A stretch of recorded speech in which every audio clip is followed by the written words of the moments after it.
Salut tout le monde, bienvenue sur Podcast Magazine. Aujourd'hui, on reçoit Héloïse. Salut. Salut, Comment ça va bien? ça va nickel? Eh ben super. Alors, Héloïse, juste avant qu'on démarre notre podcast aujourd'hui, je préviens tout le monde, on va faire un podcast, t'es pas au courant. C'est podcast surprise. Un thème et puis on se lance et on voit ce que ça donne. No pressure. Je voudrais qu'on fasse juste un tout petit retour en arrière, une légère digression. J'aime bien ce mot.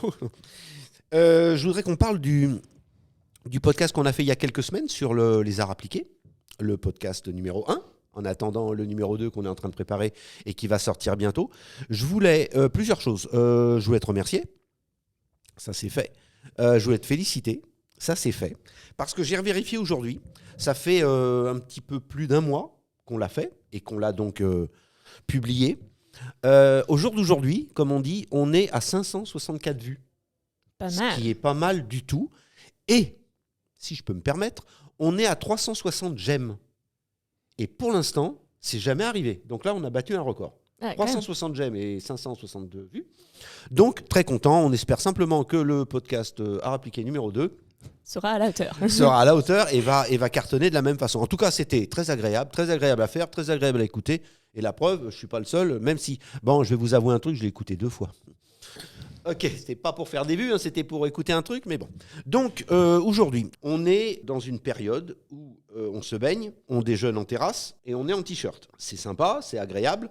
Le seul problème, c'est qu'on est mi-novembre. C'est agréable, mais j'irais jusqu'à dire que c'est pas normal. Alors moi, je voudrais savoir une chose. Est-ce que c'est quelque chose qui te préoccupe? Est-ce que c'est quelque chose qui t'inquiète? Est-ce que tu t'en fous complètement? Ou est-ce que ça t'énerve qu'on parle du réchauffement climatique? Alors, déjà, personnellement, j'ai commencé à sortir mes pulls. Donc en novembre, personnellement, je mets plus de t-shirt. Non, mais même il y a un mois, moi j'étais encore, pour le coup, en t-shirt. Donc on est quand même d'accord, c'est pas normal. Non, tout à fait, je suis tout à fait J'aime bien quand d'accord. tu es d'accord avec moi. Et j'étais également surprise. Surprise et effectivement un petit peu, troublée, inquiète. Effectivement, moi, il y a une dizaine d'années, en octobre, moi j'étais déjà en doudoune, pas en t-shirt. Donc forcément, ça veut forcément dire qu'il y a quelque chose qui bouge. Après, On est d'accord, mais ça bouge dans le mauvais sens. visiblement, après, personnellement, je ne m'y connais pas énormément en écologie. Et Non, t'es pas ingénieur climatique, mais je veux dire que Non.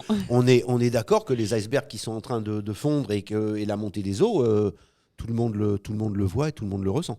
Oui, c'est sûr, visiblement. Ça te perturbe un peu ou à la rigueur tu te dis qu'il y a d'autres trucs plus urgents? C'est difficile de faire un classement comme ça directement, mais en tout cas, ce qui est sûr, c'est qu'il y a quelque chose qui bouge, il y a quelque chose qui ne va pas s'arrêter tout de suite, immédiatement. Il faudrait véritablement, il y a un changement massif. C'est un peu comme un train qui a un 150 à l'heure. Voilà, pour l'arrêter, il faut un petit peu, faut un petit peu de temps. Donc On est forcément, d'accord, mais je veux dire, c'est très bien. Ça amène ma dernière question. Comme ça, on va conclure là-dessus. On est d'accord que tu es prof et que tu n'es pas ingénieur climatique, mais une petite idée de ce qu'il faudrait faire? Alors, eh bien justement, en tant que professeur d'art appliqué, effectivement, l'éco-responsabilité, c'est quelque chose que non seulement j'enseigne, mais qui m'intéresse. Et j'ai tendance généralement à dire que le design de masse est fortement responsable pour le réchauffement climatique, parce qu'il est intimement relié à l'industrie de masse. Par exemple, j'en parlais encore à mes élèves ce matin. La fonctionnalité et le but à l'origine du design, c'est de créer des objets qui ont un besoin, qui répondent à un besoin. Le principe de la consommation de masse, c'est de créer des besoins. Donc si on crée énormément de produits qui demandent énormément d'énergie, qui polluent beaucoup, il y a un truc qui ne va pas. Il faut faire quelque chose et vite. Alors, tu as raison, je ne m'attendais pas à cette réponse, mais d'un autre côté, tu n'es pas forcément surprise, loin de là.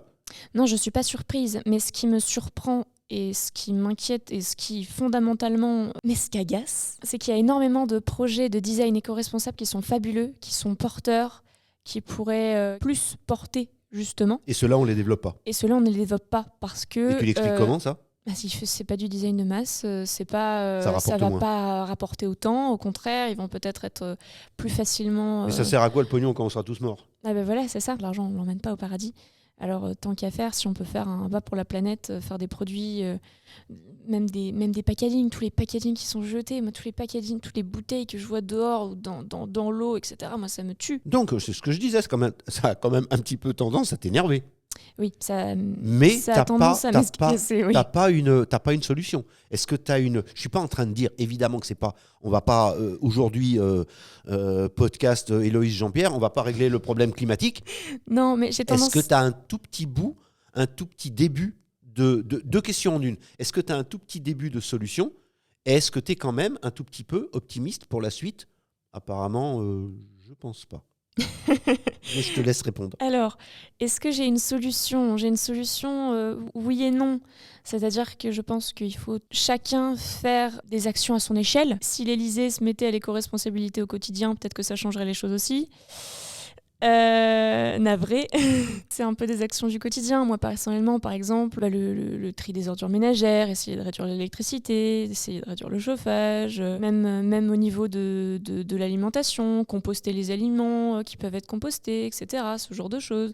Est-ce que je résume bien si je dis si on veut, on peut, mais on veut pas? C'est un peu ça, oui. D'accord. Il y a énormément de personnes qui ne se donnent pas le mal. Ni le mal, ni les moyens de le faire. Un peu beaucoup énervé, Je suis quelqu'un de très pacifique, donc généralement... mais il y a des limites. Ce qui m'énerve le Ça a du plus, mal c'est à le passer. manque de logique. Il y a énormément de choses qui manquent de logique et effectivement, ça m'agace, c'est logique. Et sur l'optimisme? Sur l'optimisme, je pense qu'il y a énormément de personnes qui font des choses bien et qui ont envie de faire changer les choses. Et si je suis optimiste, c'est grâce à eux. Donc, Tu penses qu'on peut y arriver? Il y a énormément de choses qui peuvent se faire, donc oui, si on veut changer les choses, on peut y arriver. Ok, super. Bah, comme promis, je pensais que ça allait pas durer longtemps, mais comme promis, c'est Héloïse, donc comme promis, ça dure longtemps. Donc, on va pas en faire Tout de d'autres. suite, c'est de On ma va... faute. Ah oui, c'est de ta faute, évidemment. On va en faire, mais c'était super. On va vous remercier. Comme d'habitude, si vous avez des commentaires, eh ben faites-le. Des commentaires intelligents, faites-les, parce que les autres, on les met pas.